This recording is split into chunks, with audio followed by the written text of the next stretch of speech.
Bueno, buenas tardes con todos. Les saluda Diego Sobrevilla, vicepresidente financiero de la Asociación de Estudiantes de la Universidad Católica de Santiago de Guayaquil, Facultad de Ciencias Económicas y Administrativas. Hoy vamos a tratar sobre un tema muy importante de la actualidad, sobre todo algo que concierne a lo que es contabilidad. La evaluación financiera del sistema, la evaluación del sistema financiero ecuatoriano después del COVID-19, que es lo actual, con nuestro invitado, el CPA José Andrés Hungría. José, buenas tardes.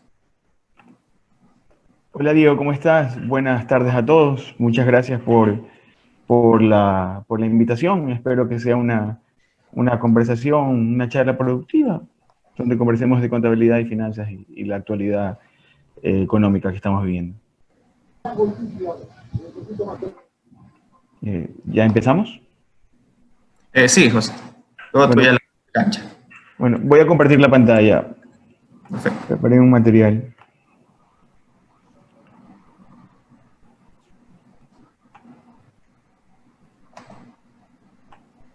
¿Están viendo la diapositiva completa? Sí. Sí, sí. Bueno, como decía Diego, este conversatorio es para conversar sobre la evaluación del sistema financiero ecuatoriano post-COVID, aunque todavía seguimos en estado de emergencia declarado por el gobierno nacional.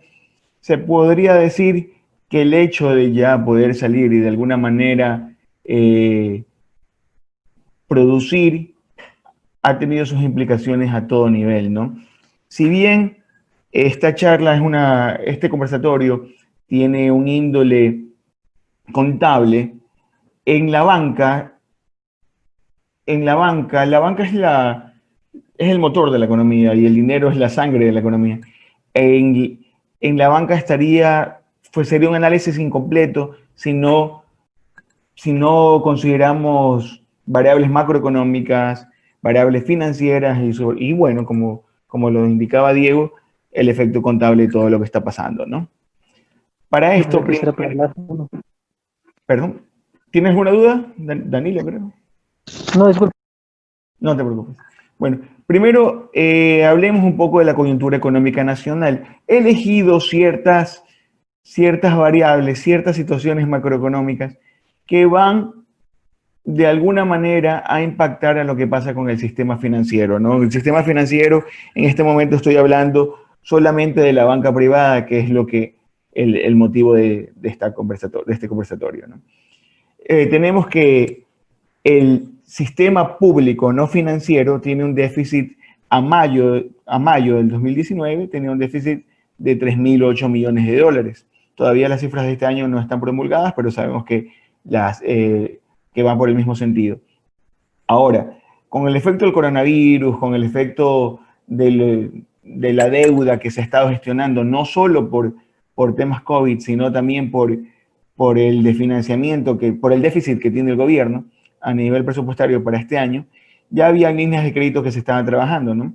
Y se ha recibido financiamiento 643 millones con el FMI, como lo podrán ver, 350 millones con ACAF y 500 millones con el Banco Mundial. Y se espera recibir un financiamiento de 700 millones de dólares con el Banco Interamericano de Desarrollo, que son justamente para reactivación económica. Ustedes dirán, pero si vamos a hablar de banca, ¿qué viene esto, no? El sistema financiero no es, y Ecuador no es una isla que está aparte en el mundo, ¿no? Todo esto va a estar interconectado y se están gestionando, incluso el día de ayer, desde los Estados Unidos, con el Banco Guayaquil ya se están gestionando líneas de crédito para que venga capital que va a ser de alguna manera beneficioso para el efecto multiplicador de la economía, ¿no? Ojalá se preste con créditos productivos o comerciales. Esa es la idea para reactivar la economía como tal. Bueno, en el sector externo, aparentemente, y esto se toma con pinzas, hay una buena noticia. Incrementaron las exportaciones. Hasta mayo del 2020 hay un nivel de 5.317 millones. Incrementaron un 1.4%. Decrementaron las importaciones, lo que es, como verán, ¿no? incrementa en uno las exportaciones, pero decrementan en casi 11 las importaciones. Te genera un superávit de balanza comercial, pero que implica que el mundo está comprando poco, que los efectos de la disminución de precios de futuros del petróleo ya se ve, y que nosotros también ya no tenemos la capacidad adquisitiva como país para, para importar, y sobre todo importar caro, porque ahorita hay que manejar con pinzas el mercado de divisas, ¿no? Pero bueno, hasta mayo estaban ingresando 603 millones de dólares, que creo que no es lo ideal por los efectos del precio del petróleo, ¿no? Y bueno, la recaudación tributaria decreció y tiene sentido. El gobierno dio facilidades crediticias para el pago de IVA y para el pago del impuesto a la renta. Aparte, desde el 17, 18 de marzo que empezó la pandemia, tanto las personas naturales como jurídicas empezaron a tener la plata guardada. No hubo actividad económica significativa, ¿no? Por eso también disminuyen los impuestos. No hay ventas, no hay IVA, no hay declaraciones de impuesto a la renta, las declaraciones de retenciones también se ven afectadas y así sucesivamente, todo va en cadena, ¿no? Ahora, la economía mundial, esos fueron a breves rasgos lo que está pasando con variables macroeconómicas, la economía mundial, los efectos. Como todos conocemos, hasta antes del COVID, Ecuador no es que venía bien, ni siquiera medianamente bien, se preveía el mismo Banco Central un 1% de crecimiento. Pero ¿qué pasa? Ahora el mundo, según el FMI, el CEPAL y la Organización Mundial de Comercio, va a decrecer en su actividad económica en un 2.5% promedio, ¿no? Estados Unidos, que es el principal socio comercial, va a tener un decrecimiento en su actividad del 3.3%. La eurozona, que va después de Estados Unidos para nosotros, el 3.5%, y en general América Latina y el Caribe va a decrecer en 4.3%, en términos en un escenario más optimista. Sin embargo, Ecuador, según el CEPAL, va a decrecer su actividad en 6.5%, según el Banco Central, que creo yo que tiene información más ajustada a la realidad, va a decrecer en 7.4%. Y he escuchado otros estudios que hablan hasta de un 8%, ¿no? He visto otros estudios. Por su parte, PwC son estudios en relación al VAT para medir la actividad económica sin considerar el valor de los insumos, ¿no? El valor acumulado bruto. Y se ve un decrecimiento no a nivel país. Eso implica que como país hasta económicamente estamos un poco divididos, pero la costa va a decrecer 8.3%, la sierra 6.9% y oriente en un 24%. No está Galápagos en la información, pero se ve que la actividad productiva está ya disminuyendo y esta foto que les estoy presentando es hasta mayo. Toda esta información tiene que ser leída y analizada porque, como les decía anteriormente, la banca es el corazón, lo que mueve la economía. Dinero no va a entrar, la economía no va a crecer, el precio del petróleo está bajando, no estamos ante el mejor, Ecuador ya venía económicamente débil, no estamos ante el mejor panorama y la mejor coyuntura económica mundial, ¿no? Por eso, toda esta información es necesario que sea analizada y que sea consecuente con lo que tiene la banca y con lo que es el músculo financiero del Ecuador en este momento. ¿Que hay que cuidar la dolarización? Hay que cuidar la dolarización. ¿Y dónde está la dolarización reflejada? En los depósitos, en la banca. ¿Ya? Ahora, esto de que le estoy enseñando es trágico. Como verán, Ecuador es uno de los países que tiene un riesgo país más alto. ¿Qué significa? Que la tasa a la que nos van a prestar o el riesgo que nos van a prestar va a ser superior. No sé si han escuchado que a otros países es como Colombia, como Perú, países hermanos, países vecinos, que ni siquiera necesitas pasaporte. En la misma comunidad andina, los multilaterales le están dando miles de millones de dólares, 10 miles de millones de dólares. Y a nosotros no, justamente por el efecto del riesgo país. que es que es la primera mala noticia a niveles macroeconómicos, y la segunda es lo que ven ustedes en relación al precio del petróleo, ¿no? La línea que está acá en amarillo es el precio del petróleo, ha subido, es el riesgo país, perdón, la línea en amarillo es el riesgo país, la línea azul es el precio del petróleo. Hay una relación ahí fuerte, sube el riesgo, vendemos menos, sube el precio de nuestro principal bien exportador. ¿Ya? Ahora, con esa película, que es lo que es, y es lo que hasta mayo del 2020, según la información que ha promulgado la Sobanca, que es información confiable, que se basa en función a estudios de la Superintendencia de Bancos y Banco Central del Ecuador. Ahora demos una vista, una mirada a la banca privada ecuatoriana, ¿no? Quiero que se queden con esta foto. Si bien estábamos hablando de contabilidad financiera, el estado financiero de un banco es de sencillo hacer, de sencillo análisis, ¿no? Todo está, todo está, todo está legalizado, todo lo dice la ley, no hay salida, ¿no? El estado financiero de un banco está regido por un CUC, un catálogo único de cuentas, y si no está ahí, está en ASNIF.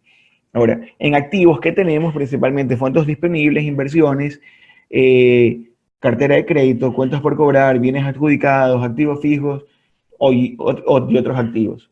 Siendo lo más importante y el corazón de la banca, los fondos disponibles, la cartera y las inversiones, las cuentas 11 y 13 y 14, que es la que vamos a analizar aquí en los activos. Contingentes son contingentes que se dan para líneas de crédito, ¿no? Los pasivos, que es lo más importante de los pasivos, los depósitos, principalmente dividido en tres líneas, cuentas corrientes, cuentas de ahorros y depósitos a plazo. El patrimonio, que como, bueno, todos ustedes, estudiantes de contabilidad, estudiantes de economía, conocemos que más allá de la diferencia de activo menos pasivo, es el capital, las reservas y las reinversiones y los resultados del tiempo, ¿no? En el tiempo. Ahora, vemos que el nivel de activos a mayo del 2020, que es lo que más me interesa, es bueno, ¿no? Incluso es positivo, ha tenido un incremento un incremento mensual y un incremento en relación al mismo periodo, incrementó del 6.2%. ¿Qué se puede decir? ¿Por qué pasó? Quizás el banco invirtió más, quizás, y va de la mano, con el consecuente, si se ven, los pasivos incrementaron 6.1 y los activos incrementaron en 6.2. ¿Qué quiere decir? Sin todavía haber leído los estados financieros acumulados de todos los bancos, o puede haber pasado en algún banco particular, la gente o los usuarios de la banca, no, la quincena, las cuentas por cobrar a clientes, todo el dinero depositado no fue retirado. ¿Y por qué no fue retirado? Porque no hubo actividad económica. Y eso sucedió. Como no hubo actividad económica, la gente no sacó su plata. Y fue una decisión que, bueno, tendrá sus aristas económicas, pero fue una decisión de la economía personal de cada uno, pero que va a generar a futuro un problema porque no va a haber movimiento en la economía, ¿no? Y esto quizás, como se incrementaron los depósitos, de alguna forma también puede incrementar los fondos disponibles o los activos en general, porque de repente lo prestaron, de repente lo invirtieron, hay que ver cómo manejaron la liquidez, ¿no? Y la buena noticia también es que el patrimonio se ve incrementado. ¿Y por qué se ve incrementado? Porque justamente de enero a marzo hay incrementos de capital, de enero a marzo ya salen los informes de auditoría y instituciones que han manejado de forma correcta técnicamente han hecho fuertes aumentos de capital. De los que he visto, Banco Guayaquil hizo un fuerte incremento de capital en una etapa complicada y eso es una buena noticia para los usuarios de la banca en general, ¿no? No solamente los usuarios del Banco Guayaquil. Ahora, en función a lo conversado y con esta imagen, con esta foto, ¿ya? Asobanca hizo una serie de análisis para ver qué tal estamos. Bueno, los activos están en 44 casi 44.000 millones de dólares. La cartera bruta, que después vamos a hablar de la cartera, incrementó, está en 28, casi 29.000 millones de dólares, quiere decir que se prestó plata. Me dirían, José Andrés, ¿es buena noticia que presten plata? Para la economía, para los bancos sí, pero para la economía es preferible que se presten créditos comerciales y productivos, ¿no? No estoy hablando de tasas, no estoy hablando de rendimientos, sino que estoy hablando que ¿qué es mejor? Que te presten para gastarte en un negocio o para gastarte en un carro, ¿no? O usar una tarjeta de crédito por alguna compra. También esto sucedió, la gente empezó a usar mucho la tarjeta de crédito y de repente el crédito de consumo incrementó, ¿no? Pero la cartera en general tuvo un comportamiento positivo. Los depósitos, como les decían, incrementaron, y ¿qué quiere decir? Que la gente no sacó plata, que las cuentas ahorros y cuentas corrientes se mantuvieron, o que la gente también aprovechó estos 3 meses para invertir en depósitos a plazo, que no es una mala idea, ¿no? En función al monto que sea. Esto, sobre todo al hablar de cartera y hablar de depósitos, va a tener su consecuente impacto en el estado de resultados, ¿no? Porque esto va a generar que haya una tasa activa interesante, ya después vemos las tasas, y este incremento de depósitos también va a producir que los bancos tengan que reconocer más por el devengamiento propio de la tasa pasiva, ¿no? Quiere decir que el spread, que es el resultado de la tasa activa menos la tasa pasiva, hablando en términos generales, se va a ver afectado. Y luego el patrimonio. El patrimonio en la banca no lo midamos solamente con el tema del capital, con el tema del cumplimiento legal para que el banco no quiebre. El patrimonio que nos interesa aquí es el patrimonio técnico, ¿no? Que son los activos y contingentes, según la norma, ponderados por riesgos y que tiene que ser superior al 9%. Cuando la banca tiene activos y contingentes superiores al 9%, cuando un banco significa que es un banco solvente y todas sus operaciones crediticias a cierto plazo puede manejarlas sin ningún problema. Actualmente, y me adelanto un poco, tenemos una banca que tiene un patrimonio técnico, si mal no recuerdo, de 13%, algo así, casi 14%. Y eso es bueno, eso es una buena noticia para toda la banca, significa que tenemos una banca solvente, ¿ya? Aquí está. Bueno, la liquidez incrementó en 3 puntos porcentuales, está en el 28%. Obviamente, ¿no? Incrementar los depósitos. El dinero estuvo guardado en los bancos, el dinero no estuvo generando actividad económica. Quiere decir que el análisis que hizo PwC es correcto y el análisis que hace el CEPAL, del Banco Central, es correcto porque el tamaño de la economía va a disminuir, ¿ya? Va a disminuir pero es porque es lógico, no hay efecto hasta psicológico, compraré, no compraré, me endeudaré, no me endeudaré, hay incertidumbre, pero la noticia que es que los bancos están sólidos y el sistema financiero hasta mayo del 2020 está líquido, ¿ya? Ahora, estamos hablando a nivel de balances, a nivel de estados de situación financiera, no estamos hablando incluso sobre la estructura financiera de la banca, ¿no? Tenemos la estructura financiera y la estructura de capital, ¿no? Que es estructura financiera prácticamente hablar de todos los pasivos, estructura de capital hablar del capital y del pasivo a largo plazo. No estamos hablando de la situación financiera, todo el balance, una visión holística. Y ahora toca conversar un poquito sobre los rendimientos, los indicadores, un poco de gestión. El rendimiento sobre el patrimonio, el ROE, ha disminuido en 6.1% y el rendimiento sobre los activos ha disminuido en 0.7%.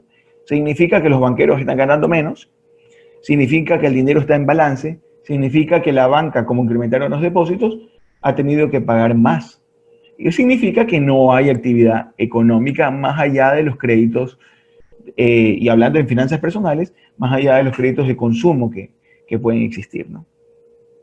Entre otras cosas, o sea, estamos hablando de un mundo de la economía, son miles los elementos que podría causar esto, ¿no? Ahora, existen otros elementos que son necesarios tomar en consideración, como por ejemplo la cobertura, la eficiencia de la banca, la morosidad la vulnerabilidad del patrimonio, ¿no? Y hablar de cobertura, estamos hablando de las provisiones sobre la cartera improductiva. Este es un número que asusta, ¿no? Bajaron en 8.5 puntos porcentuales, 210%, pero están 210% cubiertos los créditos improductivos. Los créditos malos, las cuentas por cobrar que podrían ser incobrables a nivel de cartera, están cubiertos. Quiere decir que los niveles de provisión son buenos. Ha bajado un 8 puntos, ¿ya? Pero igual tienes un 210% cubierto. A mayo del 2020, y dado que no voy a hablar sobre si cambiar de semáforo rojo, amarillo, verde es buena noticia, porque no sé nada de medicina o de lo que está pasando con la epidemia para estos casos médicos, pero a nivel económico sí era necesaria la reactivación, ¿no? Ahora, hablando sobre la eficiencia, es el margen neto financiero contra los gastos de operación. Quiere decir que el margen neto financiero, estamos hablando en términos generales, del spread, cubre la utilidad financiera, el margen financiero, perdón, cubre en 109% los costos operacionales de la banca. Pero como tus costos financieros han incrementado, tu eficiencia ha disminuido. Pero no es lo ideal, pero es lo que hay. La morosidad tampoco es que es una mala noticia. Está en 3.4% y está dentro de los niveles estadísticos de los últimos 4 o 5 años, normal. Subió 0.3 puntos porcentuales, que no es nada, que quizás la gente no pagó la tarjeta porque se asustó por niveles de incertidumbre. La incertidumbre, las malas noticias y los rumores son el peor enemigo de la banca, ¿no? Y bueno, todo esto tiene un impacto en la vulnerabilidad del patrimonio. Asimismo, bajó la intermediación financiera. Intermediar financiera es captar y prestar. Disminuyó la calidad de los activos. Tiene sentido. Todo esto es consecuencia, no es una ola, es consecuencia de lo que está pasando. El crédito productivo, que esto yo lo puse aquí a propósito, es que haya disminuido el 59%, que haya disminuido en 2.5, que esté en 59%, sí es una mala noticia, porque ese crédito es el que impulsa de forma significativa la economía del país, pero ha incrementado el crédito del consumo. ¿Qué significa? La gente mantuvo la plata en su cuenta y pagó con tarjetas de crédito. ¿Ya? ¿Qué pasó? Las escuelas, matrículas, una serie de cosas en la economía de cada uno. Y el hecho de que no se sabía, la gente empezó a comprar como loco, no se sabía si pagar en efectivo, pagar con tarjeta, y pasó eso, ¿no? Y por eso subió el crédito del consumo. Hasta aquí, ¿tienen alguna pregunta o voy muy rápido? Cualquier tema me avisan nomás. Diego. Pues algún comentario, pues sin duda aquí se desmiente totalmente con el estudio que hizo PwC y Asobanca de que los bancos iban a caer y demás porque la gente no estaba depositando y cosas así, más bien al contrario, porque el dinero estaba guardado, ¿no? Claro, el dinero estaba guardado y ese es un costo de la banca. La banca está sólida y la banca está líquida. Eso debe tenernos como usuarios de la banca y en lo personal como alguien que cree en la dolarización, nos debe tener tranquilos, ¿no? No quiero meterme en política, pero si alguna medida económica la afecta a la banca debe ser tomada con pinzas, porque toda la mala foto que vimos anteriormente a nivel macroeconómico va a ser cubierta por la banca. O sea, tenemos que cuidar a la banca, tenemos que cuidar a la dolarización. Y ahorita está bien. Eso de rumores, los rumores quiebran bancos. Y no es una mentira lo que estoy diciendo. Ha pasado. Sobre todo que, como habías mencionado, que la incertidumbre es uno de los peores enemigos de la banca. De todos ahorita, ¿no? Uno no sabe qué va a pasar, mucha gente está perdiendo trabajo, no sabe si lo va a recuperar, la incertidumbre por este COVID, incluso a nivel médico, ¿no? El virus muta tan rápido, se lo está conociendo tan rápido, es tan nuevo, la incertidumbre está generando problemas significativos, hasta psicológicos muchas veces. ¿Bien? ¿Continúo? Sí. Bueno, ahora, ahora vamos a ver un montón de gráficos, pero esto es necesario entenderlo para conocer cómo se movió la banca, ¿no? Los niveles de activos hablábamos que estaban en 43 mil millones de dólares, casi 44. Eh, bajaron, bajaron en relación a enero, febrero del 2020, pero si ustedes ven esta línea azul, la tendencia, la tendencia en el largo plazo sigue siendo positiva, sigue siendo, esta rayita está hacia arriba, ¿ya? Sigue siendo, significa que los activos de la banca están creciendo, que sí se van a ver afectados, hay situaciones, pero bueno, están en un buen nivel. Sobre todo veamos toda la tendencia alcista, ¿no? Y así mismo con el crecimiento. Estaba bajando, pero aquí, bueno, no se ve la fecha, pero ya abril, mayo ya empezó a recuperarse. Pero no significa que los bancos estén cayendo. Como les decía al inicio, a nivel de activos tenemos fondos disponibles, inversiones, cartera, cuentas por cobrar, entre otros. En el año, en la década de los 90, ¿qué pasaba en el Ecuador? Que para tener una imagen, para generar una imagen de un banco solvente, la banca hacía grandes edificios. Tenemos el edificio del Banco de la Previsora y el edificio del Produbanco. ¿Qué pasó con esos bancos? ¿No? Quebraron. ¿Y en dónde invirtió la banca? En activos fijos, que no son activos productivos. Fue un error. Incluso a nivel mundial, nosotros vemos que, por ejemplo, en países donde no son grandes centros, países o ciudades donde no son grandes centros de negocios o grandes centros financieros, no tenemos una estructura de inmobiliarios a nivel de banca muy grande, ¿no? Vayan a Miami y vemos bancos y edificios normales y para el tamaño que tienen. De repente en Nueva York, en Chicago, pero ellos atienden al mundo, pues, ¿no? Shanghái, Panamá, Río, ellos atienden al mundo y necesitan tener una estructura como tal.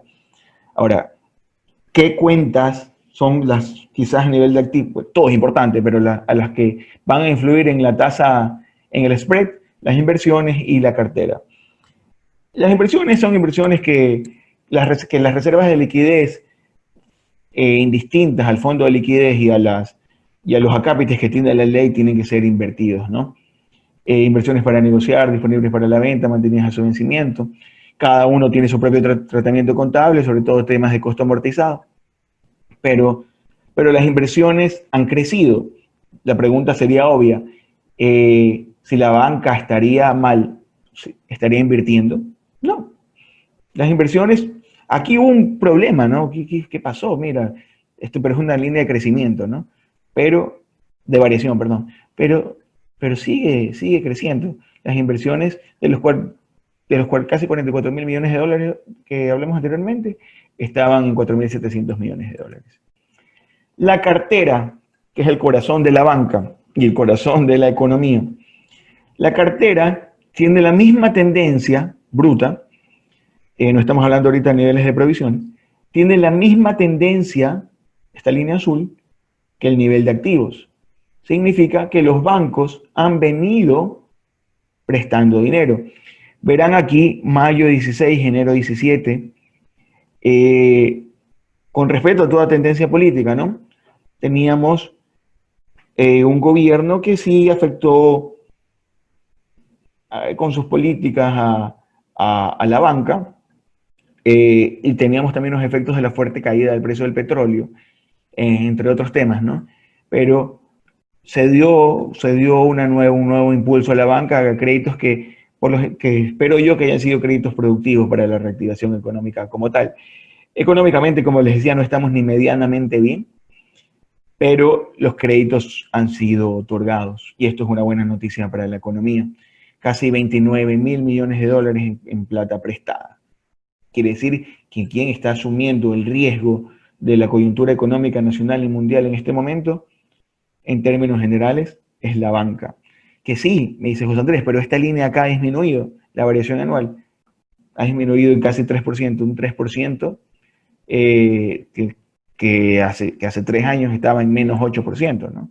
De alguna forma sigue creciendo. Ojo, ya, la tendencia empieza a cambiar, pero estamos a mayo, no somos pitonizos para saber qué va a pasar de aquí en algún tiempo, ¿no? Ya con el semáforo en amarillo y con las nuevas líneas de crédito que se están trayendo del exterior, se espera que esta tendencia vuelva a subir. Y bueno, habrá que analizar los niveles de riesgo crediticios, ¿no? El destino de la cartera, esto es un dato sumamente importante. La cartera que a mí para esta exposición más me importa es la cartera comercial y la cartera productiva y el consumo. La comercial y la productiva porque sirven para reflejar la generación económica, ¿no? Veamos, el crédito productivo de la producción a mayo del 2020 involucra un 59% y el del consumo un 41%.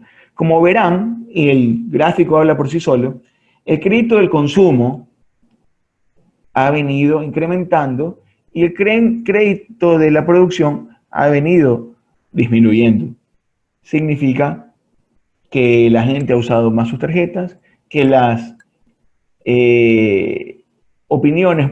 conclusiones que anteriormente indiqué sobre el tema de la cartera y el tema de la calidad de los activos, se da justamente a esta fecha por la incertidumbre, por el tema del coronavirus, por la falta de inversión, por la falta de actividad económica y por todo lo que está aconteciendo, ¿no?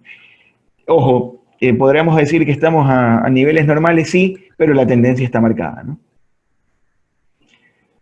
Los créditos comerciales, esto simplemente para hablar de los créditos, sabíamos que los créditos estaban en 29 mil millones de dólares, los créditos comerciales están a niveles de 12 mil, se han venido dando, pero tiene el mismo comportamiento, el crédito comercial, que la cartera bruta. Ya se ha dado muy poco, o nada, mejor, en este mes no se han dado créditos comerciales. ¿Ya? O este gráfico lleva a esta conclusión. Hay un temita. Pero lo que le interesa a Diego, que sobre los rumores, esto es quizás lo más importante, ¿no? La cartera, como miren estas dos líneas, la cartera improductiva y las provisiones de cartera. Hablábamos de la cobertura del 210%. Aquí está. Aquí está. Significa que la cartera está responsablemente y técnicamente provisionada. Para esto la normativa tiene ciertas regulaciones, incluso parte de los procedimientos de auditoría involucran una fuerte revisión de la cartera, ¿no? Un auditor que no revisa la cartera no revisa un banco. Ahora, aquí podría haber, y sería importante, ¿no?, de repente que desde la academia se haga la recomendación, que la superintendencia de bancos tiene que impulsar una revisión a la cartera. Eso ya ha pasado en años anteriores, no es nada malo. Se contrataron a auditores o consultores expertos en banca para que den una opinión independiente sobre la cartera y la composición de la cartera y se haga un estudio para saber si lo que dicen los banqueros es razonable. Suena bien, se ve bien, mejor dicho, la tendencia, se ve lógica, pero podría ser más, podría ser menos. Eso sería importante que se promulgue un estudio al respecto. En el año 2009, que justo había pasado la burbuja, la crisis subprime del 2008, la Super ya hizo algún estudio para la calidad de los activos líquidos y se revisó todo lo que es fondos disponibles e inversiones. Algo similar se puede hacer. Y aquí se ve la cartera improductiva. Quedémonos con este número. La morosidad total de la cartera es 3.4%. Vemos que vivienda 7.5%. Pero de alguna forma la cartera de vivienda es la más segura. ¿Por qué es la más segura? Porque la cartera de vivienda está garantizada con un activo tangible. Si no pagas, te quitan la casa, pues, ¿no? Al banco no le conviene quedarse con la casa. Pero aquí se ve el efecto de la crisis económica que estamos viviendo, ¿no? Esto acá es normal y comercial. Se ve que el empresariado, a pesar de que se ha visto afectado, realmente no es moroso. Empresariado a todo nivel, grande, pequeño, El otro día veía una entrevista, los microempresarios y las empresas pequeñas como tales son las mejores pagadoras. Así que, porque ellos están cuidando ahorita su nivel de crédito para ver qué pasa, ¿no? Como hablábamos de la cartera, hablábamos de las inversiones, también es importante hablar de los depósitos. Las dos cuentas, y quizás hablo como contador, pero pensemos más como personas en negocios, los dos elementos que más deben interesar son la cartera y los depósitos, ¿no? Aquí se ve un incremento y una tendencia positiva de los niveles de depósito. ¿Y por qué? Porque está la plata depositada por la incertidumbre, ¿no? El gráfico y la tendencia habla por sí solo. Hasta el 2017 pasó algo, un mundo que aparentemente no está, y otra tendencia, y aquí de seguro algo va a pasar después del COVID, ¿no?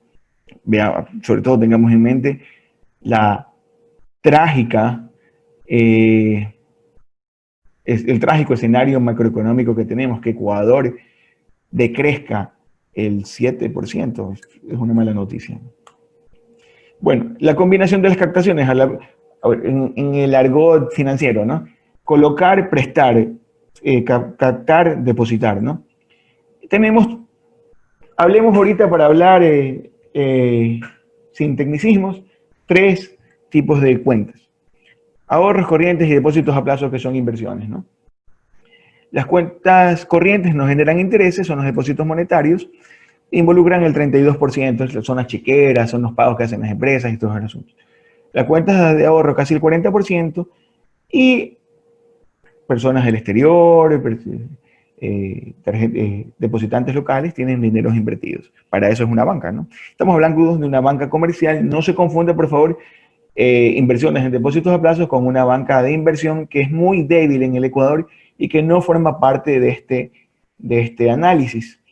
Ya hay casas de valores, se están tratando de mover bastantes bonos, bastantes acciones, pero Ecuador todavía está en pañales al respecto y es una oportunidad que se puede explotar, ¿no?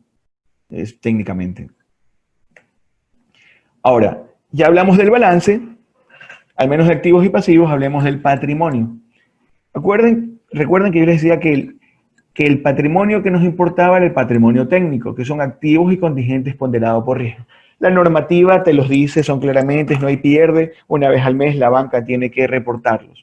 El patrimonio técnico constituido de la banca es del 13.6%, 4.6 puntos porcentuales encima de lo requerido. Ahora, y con una tendencia alcista. La Super hace pruebas de tensión, pruebas de estrés, y están en la página de la Superintendencia de Bancos. Eso para ustedes como estudiantes, y pueden hacer hasta una tesis con eso. Son análisis súper interesantes. Para ver cuán tenso es la capacidad o cuán solvente es el banco, y para tener un músculo financiero que pueda cumplir todas sus obligaciones en un momento de estrés, y comparan con lo que pasó en el 1999-2000. Entre esas conclusiones significa que si el banco no se mueve, que si el banco no tiene movimiento, cosa que es imposible porque necesitamos créditos, necesitamos tener nuestro dinero en el banco, necesitamos pagar la quincena y depositarla en el banco, necesitamos por normativa tributaria bancarizar. O sea, realmente es muy complicado que suceda, pero pasó en el 99-2000. La banca aguantaría 3 meses, pero los bancos, como ciertos, sobre todo el Pichinche y Guayaquil, de las noticias que han salido en los últimos tiempos, está trayendo líneas de créditos al exterior, están activando líneas de créditos al exterior. ¿Y por qué pueden activar esas líneas de créditos? Por las inversiones. No es que invierten porque les sobra plata, invierten porque ese dinero en el exterior sirve para abrir cartas de crédito, sirve para abrir cartas de crédito para importadores y exportadores, sirve para tener representantes en el exterior. Por ejemplo, lo que está haciendo Banco del Pichincha en Europa y el crecimiento que está teniendo con Banco de Pichincha Perú, Banco de Pichincha España es tremendo. Y se da por esto, ¿no? Acuérdense que estamos en una economía globalizada, en un mundo, un mundo económico, financiero casi que sin fronteras. Y eso va a ayudar a que se abran más negocios, ¿no? Alguna vez pensé en la posibilidad de que ese dinero que está invertido, traerlo y, y prestarlo, ¿no? Que pase de las inversiones a la cartera. Podría ser una idea interesante y se podría hacer un análisis, pero hay que ver los compromisos que tiene la banca, y lo importante es que es tener esa plata invertida, porque eso va también a influirte en la última línea, ¿no? Va a influirte en tu margen financiero. Ahora, la eficiencia aquí es un problema. Los bancos han disminuido en esta parte del año, sobre todo su eficiencia, pero sobre una base del 100%, sobre una base del 100%. Es, como ven, grado de absorción del margen financiero, es la absorción en función de los costos operativos. La tasa tiene que ser siempre técnicamente constituida, técnicamente calculada. Es muy demagogo decir, que los bancos bajen la tasa. Si los bancos bajan la tasa, la absorción de costos de operación podría llegar a ser inferior al 100% y nos quedamos sin banca. Y la banca es lo que nos está, de alguna manera, protegiendo a esa mala película que vimos al inicio. ¿Bien? Y al hacer eso, afectaríamos de forma significativa la dolarización. Así que, sí, tenemos tasas de interés carísimas, eso es innegable, pero para bajar la tasa debería pasar dos cosas. Primero, que la tasa pasiva debería bajar y que los costos operativos de los bancos deberían bajar también, pero sí significaría de forma significativa bajar sueldos. Y la banca es uno de los mayores empleadores. Así que hay que ser muy responsable en lo que se dice en relación al manejo de tasas, ¿no? Una tasa para un cálculo de una tasa promedio ponderada para administración de proyectos, para una WAC, debe tener el costo del dinero del patrimonio y el costo del dinero del capital. Ese costo del dinero del capital tiene que ser muy responsablemente calculado y se basa incluso, ese cálculo con el método del KPM se basa incluso a betas de industrias con riesgo, de industrias sin riesgo. Es todo un mundo financiero interesantísimo, ¿eh? Pero que es necesario analizarlo con pinzas. No es que tenga amistad con los banqueros, pero es correcto cuando ellos defienden a la intromisión en la tasa. Eso es técnicamente y económicamente complicado. La liquidez. Tenemos una banca líquida. Se vio al inicio un 28% de liquidez. Y la liquidez, ¿cómo lo ves? El fondo disponible. El fondo disponible es lo que tienes en caja bancos sobre el total de depósitos a corto plazo. Depósitos a corto plazo, hablamos cuentas corrientes, cuentas de ahorros. Tienes plata, estás tan líquido que puedes cubrir tus depósitos a corto plazo. La rentabilidad, como lo hablamos anteriormente, bajó y el ROE, ¿no? El rendimiento sobre el patrimonio, el 6.1%. Aquí no es parte del análisis, pero podríamos hacer un DuPont para ver el tema de cómo está el rendimiento sobre el patrimonio como tal. Pero eso es un análisis, quizás podría ser objeto de otra charla o incluso lo pueden hacer ustedes en alguna tesis, ¿no? Es algo más profundo, ¿no? Ahora, composición de la banca local, y ya estoy terminando mi exposición. Este es un tema que ya lo sabemos todos y ustedes como estudiantes y futuros miembros de la comunidad económica deben conocerlo, ¿no? Los bancos más fuertes, Pichincha, Pacífico, Guayaquil y Produbanco, ¿no? Pacífico siendo un banco ahí, un híbrido, ¿no? Y bueno, tenemos bancos fuertes como el Bolivariano Internacional, Diners, que es el grupo Pichincha, ¿no?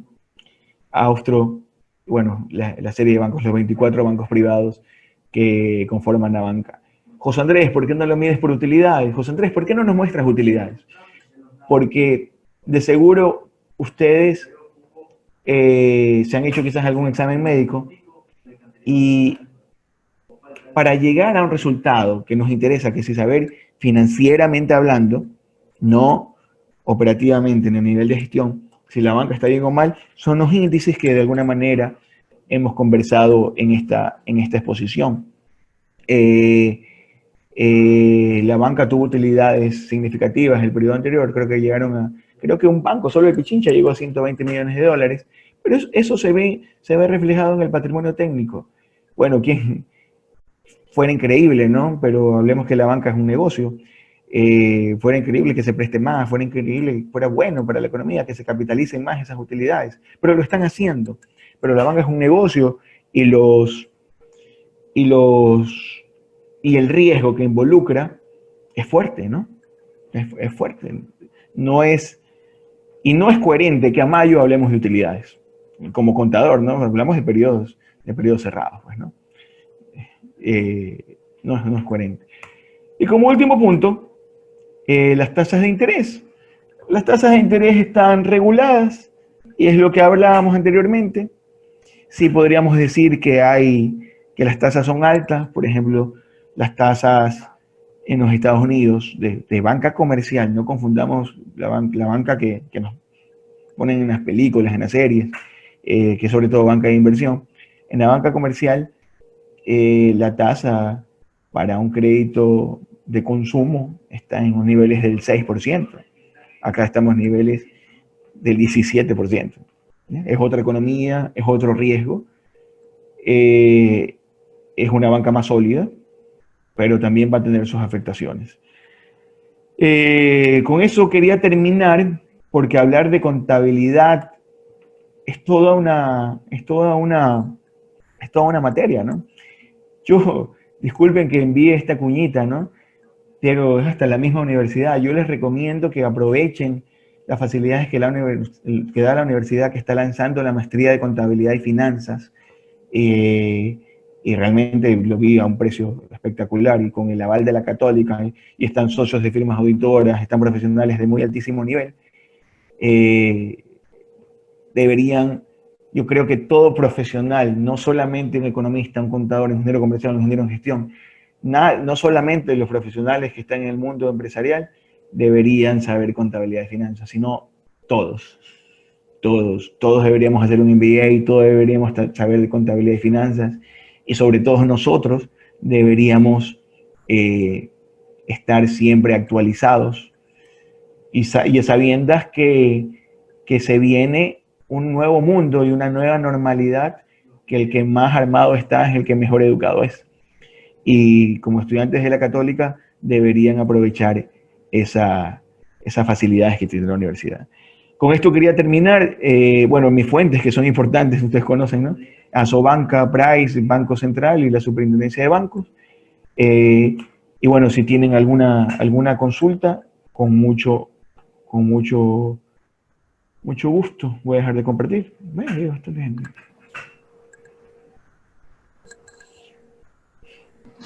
Bueno, muchísimas gracias por los conocimientos impartidos, José Andrés. Eh, También graduado en nuestra prestigiosa universidad, Claro. amplia experiencia en firmas auditoras como es el PwC. Bueno, tenemos aquí algunas preguntas que me han llegado. Dice aquí, ¿en qué afecta el que el crédito comercial esté en lo más alto o en lo más bajo? Que el crédito comercial es una afectación positiva que esté alto, ¿no? Significa que se está dando créditos para importaciones, significa que se está dando créditos para proyectos, significa que se está dando crédito para empresas. Que esté alto significa que se está moviendo la economía, pero no solamente habrá que medirlo con el crédito, con la cuenta es el número 14 en el catálogo único de cuentas, sino con sus niveles de provisión. Comercial tiene varios niveles: comercial por vencer, comercial vencido y comercial, bueno, no me acuerdo el otro nombre. Pero lo importante no es lo alto o bajo. Para la economía es que esté alto, pero lo importante es que sea una cartera comercial sana, ¿ya? Que los niveles de provisiones sean A1. ¿Ya? Tenemos No sé. otra aquí. Dice, ¿La internacionalización de los bancos locales atraerían inversión extranjera o harían crecer la economía local? Sí. Como puede ser mencionado, creo que por lo del tema del Pichinche, que está como en 5 países ahora, Sí, ¿no? sí, claro. Eso abre, algo que uno se entera cuando está en este mundo de la banca, es que, por ejemplo, Ecuagiros en el banco, con el Banco Bolivariano, ayudó a que las personas a los migrantes que estaban en Europa, en España principalmente, envíen dineros hacia el Ecuador y ellos aprovecharon esa coyuntura y ahí creció Banco Bolivariano. ¿Ya? Eso es un ejemplo fáctico, real, de lo que sucedió por una buena decisión del banco, ¿no? Aprovechar la, la migración, la inmigración como tal. Y eso, eh, este hecho, este hecho fue uno de los que en su momento soportó la dolarización, ¿no? Eso es un ejemplo. De ahí que, digamos, que venga un banco, que venga BBVA al Ecuador, sería excelente, ¿no? Y entraríamos a una competencia, ellos teniendo quizás unos costos operativos más bajos, entraríamos a una competencia a niveles de tasa de interés y quizás los beneficiados seríamos nosotros. Siempre Habría existirá una más competencia. exigencia de parte de los bancos en lo que es oferta. Habría quizás, no, aunque realmente aquí los bancos sí son bastante innovadores a nivel de banca comercial, pero, pero podría ser que nosotros como clientes nos veamos beneficiados y quizás la tasa baje, ¿no? Porque si la tasa te la regulan y te ponen niveles máximos y mínimos, obviamente te vas a ir por los niveles más altos, pues, ¿no? Y ahí podrías trabajar con niveles promedios, porque viene quizás BVA y con una estrategia de marketing disruptiva y se va a la tasa, al cuartil más bajo que te permite la ley de la tasa. Y todo el mundo quiere con BVA. A ver, tenemos otra aquí que dice, el crecimiento de la banca privada en el exterior se debe por la dolarización principalmente. No, no. La dolarización es una decisión de política monetaria, ¿no? Eh, es verdad que la banca, eh, bueno, sería inconsistente con la economía decir que solo la banca se ve beneficiada. Todos nos vemos beneficiados por la banca, pero el crecimiento de la banca no es por la dolarización. A la banca hay que cuidarla para cuidar la dolarización. El crecimiento de la economía es gracias a la dolarización. Es verdad que no tenemos política monetaria. La economía tiene dos motores, ¿no? La política monetaria y la política fiscal. Por eso es que solamente el gobierno se mete con los impuestos y no puede imprimir papeles. Pero ¿qué pasó cuando se imprimían irresponsablemente papeles, ¿no? Devaluamos. La inflación, quebraron empresas, se suicidaron personas, fue terrible. Eso por un lado. Por otro lado, lo que sí se debería apoyar, y que creo que fue una buena idea, es la moneda electrónica, ¿no? Y se está de alguna forma haciendo, pero el costo que tiene el gobierno por traer dólares es significativo, la dolarización no es gratis. Y nosotros no lo vemos, simplemente usamos un dólar, hasta perdemos dólares. Pero, pero ese papelito cuesta un dólar, cuesta más a veces de lo que cuesta la Claro, impresión, ¿no? como ciertos países que tienen más que devaluado la moneda, como en Venezuela, por ejemplo, imprimirlo es más caro que tenerlo. Sí, y en estas circunstancias y sobre todo desde los últimos dos gobiernos, sería complicado, sería irresponsable tener una moneda propia. No, y van a decir, no tenemos política monetaria. No tenemos política monetaria. Pero si no tenemos política monetaria, ¿por qué tenemos un Estado inflado y tenemos un banco central? Pues, ¿no? Los bancos centrales solo sirven cuando hay política monetaria. Con la regulación de la superintendencia de bancos es suficiente. Entonces, reduce el tamaño del Estado, que empezó a hacerlo el gobierno, pero ahorita con el COVID. No, no es una crítica al gobierno, pero si no hay política monetaria, no tiene que haber un banco central. Tenemos otra aquí que dice, eh, ¿en qué afecta que el crédito de producción suba o baje? Y lo mismo con el crédito comercial. Es la misma respuesta, es la misma respuesta. Que suba, pero que los niveles de riesgo sean coherentes. Ahorita, por ejemplo, no sé si han escuchado ustedes Reactiva TC del Banco del Pacífico, ¿no? Que es para Microcréditos. sí, pero si ustedes ven las condiciones, no es para personas naturales. Es para empresas que tengan mínimos 2 años. Es para empresas que hasta el año 2000, hasta diciembre del 2019, tuvieron una situación financiera positiva. ¿Ya? De alguna forma están tratando de enmarcarse en créditos que apoyen como tal a la producción, ¿no? No es que se están dando más créditos de consumo. Bueno, de ahí condiciones y condiciones que ya manejará cada banco, pero, pero esa es la intención. Esa es la intención. Me parece que no hay más preguntas. En el chat creo que tampoco hay más preguntas.